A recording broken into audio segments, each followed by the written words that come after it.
नमस्कार. दैनिक गावकरीच्या डिजिटल प्लॅटफॉर्मवर आपलं सर्वांचं स्वागत आहे.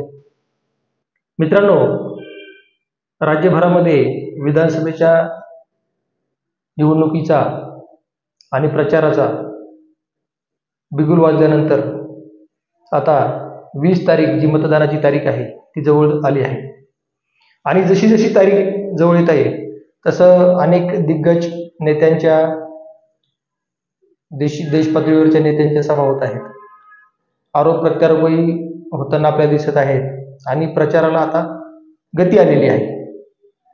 आणि आडाखे बांधणं सुरू आहे की राज्यामध्ये कुणाला प्रतिसाद मिळतोय, कुणाचं सरकार येणार, कुणाचे किती आमदार येणार. तर अशीच एक चुरस आणि रंगतदार लढत छत्रपती संभाजीनगरच्या पैठण विधानसभा मतदारसंघामध्ये सुरू आहे. आपण नेहमी ऐकतो किंवा वाचतो की धनशक्ती विरुद्ध जनशक्ती किंवा सामान्य माणसाविरुद्ध प्रस्थापित वगैरे. तर या सर्व गोष्टींची प्रचिती यावी अशी लढत छत्रपती संभाजीनगरमध्ये आहे, पैठण मतदारसंघामध्ये. तर याचं कारण असं आहे की 5 वेळा तब्बल 25 वर्ष आमदार राहिलेल्या संदीपान भुमरे यांचे पुत्र विलास भुमरे हे आता विधानसभेसाठी पैठणमधून उभे आहेत शिंदे शिवसेनेकडून. आणि त्यांचे वडील अर्थात संदीपान भुमरे 25 वर्ष आमदार राहिल्यानंतर ते आता खासदार झालेले आहेत. आणि मग आता आमदार करायचं कुणाला पैठणमध्ये?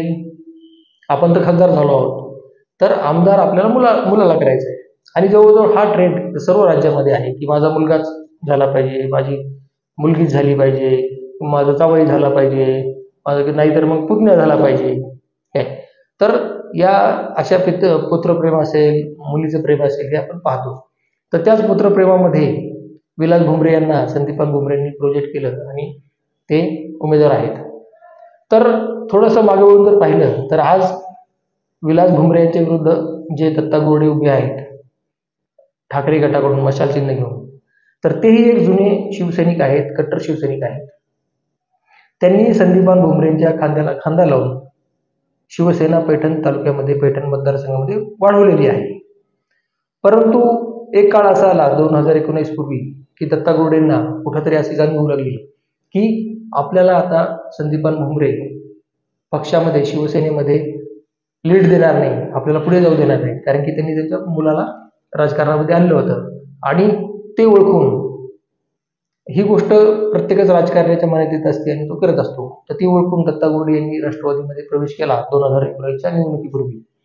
आणि त्यांनी संदीपान भुमरे यांना जोरदार टक्कर देत राष्ट्रवादीकडून लढत मोठं मतदान घेतलं. अवघ्या 13,500 दत्ता गोरडे यांचा पराभव झाला.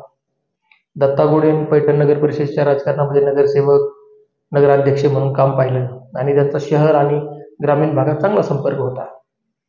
तर राजकीय पक्षाच्या साठबारीमध्ये, समीकरणामध्ये खरं तर अशा सामान्य लढाऊ कार्यकर्त्यांना जो उच्चपदस्थ नेता असतो, मोठा नेता असतो, त्यांना संधी देणं गरजेचं असतं. परंतु एवढं मोठं पण भुमरेच काय, बाकीचे इतर राजकारणी दाखवत नाही. आणि त्याप्रमाणे दत्ता गोरडे बाजूला पडले आणि योगायोगाने शिवसेना फुटली. ज्या शिवसेनेनं, ज्या ठाकरेंनी, ज्या ठाकरे घराण्यामुळं, ज्या बाळासाहेबांनी एक कारकून म्हणून काम करत असलेल्या, कारखान्यामध्ये कारकून पदी असलेल्या संदीपान भुमरे यांना आमदार बनवलं.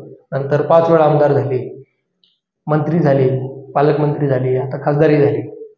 तर त्या पक्षाचं चिन्ह घेऊन संदीपान भुमरे ठाकरेपासून बाजूला झाले आणि त्यांनी त्यांच्या भाषेमध्ये बंड किंवा उद्धव ठाकरे यांच्या भाषेमध्ये गद्दारी केली आणि ते बाजूला झाले.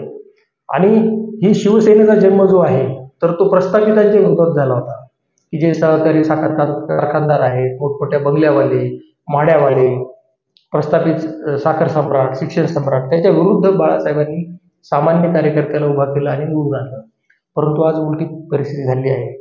संदीपान भुमरे मातब्बर आणि सत्ताधीश असलेले, गडगंज संपत्ती असलेले मोठे उमेदवार म्हणून आज जिल्ह्याला परिचित आहे. जिल्ह्याला नव्हे, पूर्ण राज्याला परिचित आहे. आणि पैठण हे धार्मिक जलाशयामुळे, नाथसागरामुळे सर्वत्र प्रसिद्ध आहे. परंतु ही जर सोडली प्रसिद्धी, जलाशय सोडला, पैठणचा नाथसागर सोडला, तर आणि नाथ मंदिर सोडलं, तर गेल्या 25 वर्षामध्ये संदीपान भुमरे यांनी विशेष ओळख पैठणसाठी निर्माण करून दिली नाही, ही खंत आहे. आणि कुठले कारखाने असतील, उल्लेख करावा असा प्रोजेक्ट असेल, एकमेव रस्ता जो झाला छत्रपती संभाजीनगर पैठण, तोही आता कुठेतरी पूर्णत्वास जात आहे. आणि दारूचे दुकानं फक्त केवळ त्यांनी सुरू केले आहेत, एवढं सर्वांना कल्पना आहे. तर अशा परिस्थितीमध्ये एका सामान्य उमेदवाराचा सामना एका सत्ताधीशाशी होत आहे आणि दत्ता गोरडे यांना नक्कीच सहानुभूती दिसत आहे. तर पैठणच्या आणखीन काही गोष्टी आपण पुढच्या व्हिडिओमध्ये जाणून घेऊयात. धन्यवाद.